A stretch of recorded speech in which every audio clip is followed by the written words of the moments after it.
Main candlestick pattern जो कि आपको मार्केट में बहुत ज़्यादा मिलते हैं, ठीक है, और उन पर आपकी ट्रेड भी बहुत अच्छी बनती है, ठीक है, जो कि आपको मार्केट में बहुत ज़्यादा मिलेंगे और उन पर जब अगर आप ट्रेड वगैरह लेंगे तो आपकी बहुत अच्छी एक्यूरेसी भी आएगी, लेकिन इनको यूज़ करने का तरीका अलग अलग है, ठीक है।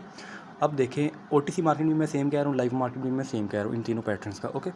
बहुत ज़्यादा मेन पैटर्न्स है एंड बहुत ज़्यादा एक्यूरेसी वाले पैटर्न्स हैं, ठीक है। अब देखें फॉर एग्जांपल यहाँ पर हमारा एक हैमर बना, ठीक है, हमने हैमर प्राइस एक्शन के तौर पर लेना है, यहाँ पर भी और ये वाले पैटर्न्स तीनों हमने प्राइस एक्शन के तौर पर लेना है, ना कि एक पैटर्न के तौर पे, ओके। अब for example as a price action हम देखते हैं कि यहाँ पर हमारा एक स्ट्रॉन्ग सपोर्ट था, ओके, उस पर यहाँ पर सेलर्स आ रहे थे ऊपर से, फॉर एग्जांपल जस्ट एक एग्जांपल, यहाँ पर ऊपर से सेलर्स आ रहे थे स्ट्रॉन्ग सपोर्ट पे, ठीक है। अब यहाँ से देखें हैमर बना, यहाँ पर इस जगह पर यहाँ पर बायर्स का हैमर बन गया, सॉरी यहाँ पर इस जगह पर अगर बायर्स अपना हैमर बनाते हैं तो हैमर किस तरह बनेगा, यहाँ पर इस तरह कैंडल नीचे जाएगी और नीचे से विक लेकर यहाँ पर इस तरह क्लोज़ करेगी, मतलब यहाँ तक सेलर्स नीचे गए थे, ओके, उसके बाद वो रिजेक्ट होकर ऊपर आए हैं। मतलब यहाँ पर क्या हमें शो ऑफ हो रहा है यहाँ पर कि इस सपोर्ट लेवल से सेलर्स नीचे जाने की ट्राई की है, लेकिन बायर्स उनको पावर से ऊपर लेकर आए। इट मीन्स सपोर्ट लेवल हमारा जो सा बायर्स के लिए ये वाला स्ट्रॉन्ग है। उसके बाद नेक्स्ट हम एक कन्फर्मेशन लाजमी लेते हैं, देन ट्रेड लेते हैं, ओके। ये हमारा जो होता है वैलिड पैटर्न होता है। यहाँ पर हैमर का जो हमारा वैलिड पैटर्न है वो इस तरह होता है। अब देखते हैं इनवैलिड ये कैसे होता है, हमारा इनवैलिड पैटर्न ये कैसा होगा। अब फॉर एग्जांपल मार्केट में अगर हमने ऐसे, ये हमारा स्ट्रॉन्ग रेजिस्टेंस है यहाँ पर एक, ठीक है, लेकिन बनना इसको सपोर्ट पे चाहिए। फॉर एग्जांपल यहाँ पर बायर्स जा रहे थे, ठीक है, इस जगह पर हमें क्या चाहिए, इन्वर्टेड हैमर, लेकिन हमें यहाँ पर क्या बनता है, इस जगह पर फॉर एग्जांपल बायर्स ऊपर जाते हैं ऐसे, ठीक है, बल्कि बायर्स पहले नीचे आते हैं, सेलर्स नीचे आते हैं, ओके, यहाँ से विक छोड़ते हैं और यहाँ पर आके कहीं पे क्लोज़ कर देते हैं सेलर्स, ठीक है। ये हमारे सेलर्स की कैंडल है, यहाँ पर हम सेलर्स की विक लगाएंगे क्योंकि यहाँ पर सेलर्स आए थे यहाँ पर, ठीक है। अब देखें इस पर हमें क्या शो हो रहा है, ये भी एक हैमर है बट ये रेजिस्टेंस पर है और वो हमारा सपोर्ट पर था। इस पर हमें इन्फॉर्मेशन हमारी टोटली चेंज हो गई है। इस पर जो हमारी इन्फॉर्मेशन आ रही है वो ये आ रही है कि यहाँ पर देखें सपोर्ट को टच किया है अभी, ओके, नीचे तक यहाँ पर सेलर्स आए हैं, यहाँ तक इस कैंडल तक यहाँ पर सेलर्स आए हैं, यहाँ पर इस कैंडल तक उन्होंने लो लगाया अपना। उसके बाद बायर्स ने यहाँ से उनको प्रेशर लगाया इस पॉइंट से ताकि वो लेवल को ब्रेक कर पाएँ, लेकिन लास्ट पे क्या थोड़ा सा उन्होंने पावर दिखाई है, यहाँ से ब्रेक नहीं कर पाए, ठीक है। मतलब अब इस कैंडल में टोटली बायर्स का कंट्रोल है, ठीक है, टोटली बायर्स का है। अब इसमें नेक्स्ट कैंडल आपकी ब्रेक होगी, ये हमारा इनवैलिड पैटर्न है हैमर के साथ। इनवैलिड पैटर्न हमारा ये होता है जो इस पर आपने ट्रेड नहीं लेनी, ओके। अभी आप जस्ट बेसिक्स पे जा रहे हैं तो हम इसी को इनवैलिड बोलेंगे, ओके। अब देखें यहाँ पर फॉर एग्जांपल अभी आपको मास्टर लेवल से समझाता हूँ मैं। फॉर एग्जांपल बुलिश इंगल्फिंग को हम देखते हैं, ये हमारे तीनों बुल्स के चैप्टर हैं, ठीक है, हमारे तीनों बुल्स के हैं। ये भी हमारा बायर्स का है, ये भी हमारा बायर्स का है एंड ये भी हमारा बायर्स का है। इन तीनों पर हमने बाय की ट्रेड लेनी है जब भी लेनी है, ओके। अब देखिए फॉर एग्जांपल ये हमारा एक स्ट्रॉन्ग सपोर्ट है यहाँ पर, ठीक है, क्योंकि हम प्राइस एक्शन के तरीके से चल रहे हैं तो हमने ऐसे ही चलना है। यहाँ पर सेलर्स आ रहे हैं, ओके। अब लास्ट कैंडल जो है सेलर्स की सपोर्ट के नीचे से, फॉर एग्जांपल वैलिड अगर हमने तरीके से देखना है तो सपोर्ट के नीचे से इसको थोड़ी सी वीक भी आनी चाहिए, मतलब इसको हम रिजेक्शन के तौर पर लेंगे सपोर्ट के नीचे से, ओके। उसके बाद जो नेक्स्ट यहाँ पर बायर्स एंटर होंगे वो सेलर्स को टोटली तौर पे इंगल्फ करने चाहिए। यहाँ से अगेन बायर्स एंटर होंगे इस पॉइंट से अपने सपोर्ट से, फिर वो इसको टोटली तौर पे इंगल्फ करेंगे। इंगल्फ क्या होता है, मतलब उस टोटली कैंडल को निकल जाना, मतलब कि निकल जाना, अपने अंदर ले लेना, समा लेना। यहाँ पर देखिए बायर्स जो उस कैंडल को टोटली तौर पे अपने अंदर ले लिया, विक का आपने नहीं देखना, जस्ट आपने विक तो बायर्स में भी लाजमी आई होगी नीचे से, ठीक है। अब यहाँ पर देखें विक बेशक ना भी हो, आपको विक वाला इनवैलिड नहीं आपको करेगा, ओके। यहाँ पर बायर्स ने टोटली तौर पे इंगल्फ कर लिया, फिर आपने एक कन्फर्मेशन लेनी है, उसके बाद आपने यहाँ पर ट्रेड लेनी है ये वाली, ओके। अब ये आपका कौन सा पैटर्न है, वैलिड पैटर्न, ओके।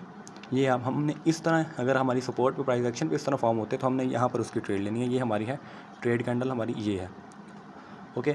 अब देखें इसको ही इनवैलिड करते हैं यहाँ पर, फॉर एग्जांपल इसी को इनवैलिड करते हैं। चलें अब आप बोलेंगे रेजिस्टेंस क्या बना रहे हैं, मैं इसको सपोर्ट ही बनाता हूँ।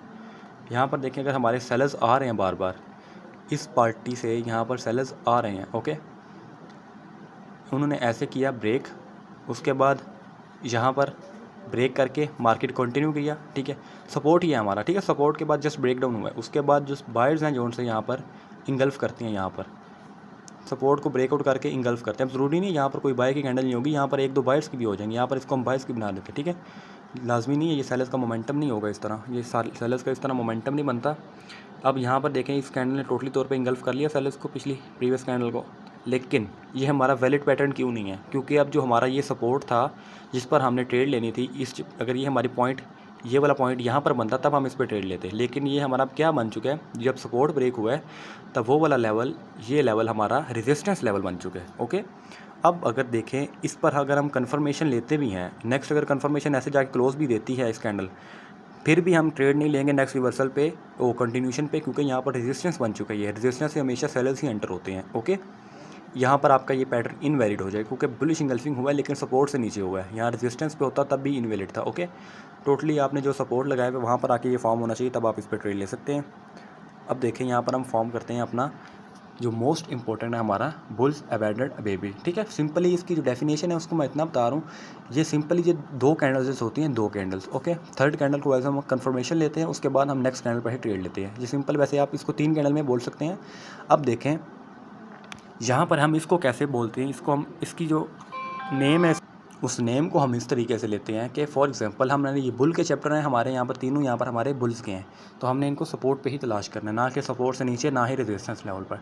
For example as a price action ruler हम यहाँ पर एक फॉर्म करते हैं अपना एक सपोर्ट जो हमारा पहले से ही फॉर्म है। इसके देखो जो सिंपल डेफिनेशन है ये होते हैं हमारी बेबी कैंडल होती है यहाँ पर। ठीक है, इसको जो अबैंडन करते हैं मतलब इसको गोद लेते हैं सेलर्स। ठीक है, मतलब कौन गोद लेते हैं इसको, सेलर्स गोद लेते हैं। छोटी सी कैंडल बनती है, उसके सेलर्स की हाफ में भी नहीं आ पाती। ठीक है, सेलर्स की हाफ में भी नहीं आ पाती। अगर आप इसको और ज़्यादा कंफर्मेशन लगानी होती है अगर आपने इसके साथ, तो ये इसको इतना कह लें कि ये सेलर्स की 50% से रिजेक्शन लेकर आती है। ओके, 50% रिजेक्शन लेके आके 30% वाले लेवल पे क्लोज देती है। ये हमारा अबैंडन्ड बेबी हो जाता है। यहाँ पर जो सेलर्स ने बुल्स को अबैंडन किया हुआ है, गोद लिया हुआ है सेलर्स ने बुल को। ओके, इसकी डेफिनेशन जस्ट इतनी होती है। ओके, और बाज़ औक़ात इसको अगर 3 कैंडल पैटर्न की तरह हम पढ़ें तो इसका नाम है बुल अबैंडन्ड बेबी, मतलब बुल्स ने ही अपने बुल्स को अबैंडन किया हुआ है, अपने गोद में लिया हुआ है। Okay, as this. ठीक है, ओके, इनका दोनों का सीन अलग हो जाएगा। अगर हम इन 2 कैंडल्स को लेते हैं तो ये हमारा यहाँ पर सेम हो जाएगा, बुल्स अबैंडन्ड बेबी, ये हमारी कंफर्मेशन कैंडल होगी। अगर हम 3 कैंडल्स को लेते हैं तो यहाँ पर ये हमारी मदर कैंडल होगी, ये हमारी बेबी कैंडल होगी। ओके, इस बात का आपने याद रखना है, 3 कैंडल्स एंड 2 कैंडल्स में फ़र्क होगा। अब देखिए फॉर एग्जांपल यहाँ पर हमारे सेलर्स आ रहे हैं। ओके, एज हम पर रूल हम यहाँ पर फिर से सेलर्स बनाते हैं। यहाँ पर हमारे देखिए सेलर्स आ रहे हैं, इस पॉइंट पर हमारे सेलर्स ने क्लोज दिया यहाँ पर, सॉरी। ठीक है, यहाँ पर ये सेलर्स ने क्लोज दिया हुआ है। उसके बाद देखें यहाँ पर एक हैमर फॉर्म होता है, हैमर टाइप फॉर्म होगा, लेकिन ये पिन बार हैमर होगा, मतलब कि जिसके ऊपर से भी पिन होगी, विक होगी छोटी सी। यहाँ पर कैंडल सेलर्स आते हैं कैंडल में। ओके, नीचे से विक लेकर ऐसे क्लोज करते हैं, 50% रिजेक्शन लेके बहुत नीचे से क्लोज करते हैं, मतलब 50% वाली रिजेक्शन भी अगर आप काउंट करना चाहें तो वो भी आप कर सकते हैं। नीचे से इसकी जो विक निकली होगी वो भी आपकी। ओके, अब यहाँ पर एक अबैंडन हो गया। एज अगर हम 2 कैंडल्स की इसकी तरह हम पढ़ें कि अगर हमारा ये 2 कैंडलस्टिक पैटर्न है तो नेक्स्ट पर हम रिवर्सल, नेक्स्ट हमारी कंफर्मेशन कैंडल होती है। ओके, उसके बाद हम नेक्स्ट पर ट्रेड ले सकते हैं अगर हम 2 कैंडलस्टिक पे पढ़ें तो। लेकिन अगर हम इसको 3rd कैंडलस्टिक में पढ़ें जिसमें हम इसको मदर कैंडल बनाएं, ये वाली को, बायर्स की कैंडल को, तब हम इसमें ऐसे ट्रेड लेंगे कि यहाँ पर देखें 3 कैंडलस्टिक पैटर्न हमने एक बायर्स को लाजमी फॉर्म होने देना। अब यहाँ पर हम ये हमारा पैटर्न कंप्लीट हुआ 3 कैंडलस्टिक का, उसके बाद हमने एक कन्फर्मेशन लेनी है, देन हम यहाँ पर ट्रेड ले सकते हैं। ओके, ये हमारे कुछ बुल्स के चैप्टर्स हैं, बहुत ज़्यादा फॉर्म होते हैं लाइव मार्केट में भी, OTC में भी, लेकिन आपने जस्ट ध्यान से ट्रेड करनी है कि आपका जो लाइव का नॉलेज है वो OTC में मिक्स ना हो जाए, एंड OTC का जो नॉलेज है वो आपका लाइव में मिक्स ना हो जाए। ओके, ये बात आपने लाजमी नोट करनी है। ठीक है, और अभी अगर किसी को कोई क्वेश्चन है तो माइक ऑन करके पूछ लें, उसके बाद क्लास एंड करते हैं, क्योंकि आज की क्लास में जस्ट आपको इंट्रोडक्शन देना था कि यहाँ पर अगर आपको कोई क्वेश्चन है तो भी पूछ लें।